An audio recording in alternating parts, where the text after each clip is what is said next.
நகைச்சுவை நடிகர் கருணாஸ் அவர்களே, வரலாறு தெரியாம வசனம் பேசக்கூடாது. அரசியலின் ஆழத்தை அளந்து பார்க்காம இப்படி அருந்தவாளு போல நீங்க பேசுவது, இந்த அறிவே இல்லாத அறிவாலயம் கூட்டத்திற்கு நீங்கள் அடிமையாக இருப்பதையும், இந்த ஒத்த சீட்டுக்காக நீங்க பேசுற இந்த நகைச்சுவை வீர வசனங்களையும் நீங்கள் மிகப்பெரிய காமெடியன் என்பதைதான் இன்னைக்கு தமிழக மக்களுக்கு புரிய வச்சிருக்கு. பாஜகவை பார்த்து காளை மாடு கஞ்சுக்குட்டி போட்டாலும் போடுமா, தமிழ்நாட்டுல பாஜக காலுன்றாதான். தமிழ்நாட்டுல நடந்த வரலாற்று உண்மை சம்பவங்கள் தெரிஞ்சா நீங்களும் அப்படி பேசுவீங்களா? கருணாஸ் அவர்களே, 1996 சட்டமன்ற தேர்தல கிட்டத்தட்ட 20 வருடங்களுக்கு முன்பே கன்னியாகுமரி பத்மநாபபுரம் சட்டமன்ற தொகுதியில தாமரை சின்னத்தில் தனித்து நின்று போட்டியிட்டு வெற்றி பெற்றார் வேலாயுதம் என்பவர்.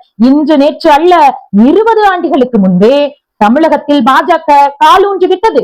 அது மட்டுமா, கடந்த 2021 சட்டமன்ற தேர்தல்ல தமிழகத்தில் பாஜக 4 இடங்களில் காலூன்றியது. உங்களுக்கு தெரியுமா தெரியாதா? இதெல்லாம் தெரிஞ்சுமா இந்த வீரவசனம் பேசுறீங்க?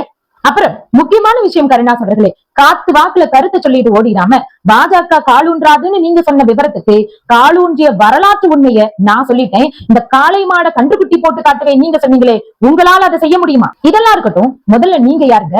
இந்த பக்கம் வந்தா தன் இனத்தின் சாயத்தை பூசி தன் இனத்தின் தலைவனாகவும் தன் இனத்தின் பிரதிநிதியாகவும் காமிச்சுக்கிறீங்க. இந்த பக்கம் போனா தன்னை கிறிஸ்தவனாகவும் கிறிஸ்தவ மிஷினரியாகவும் காமிச்சுக்கிறீங்க. ரெண்டுக்கும் நடுவுல நின்னா அரசியல்வாதியாகவும் இப்படி வரலாறே தெரியாத நகைச்சுவை கருத்து சொல்பவராகவும் காமிச்சுக்கிறீங்க. ஒண்ணு ரோட்டுக்கு அந்த பக்கம் நில்லுங்க, இல்ல ரோட்டுக்கு இந்த பக்கம் நில்லுங்க.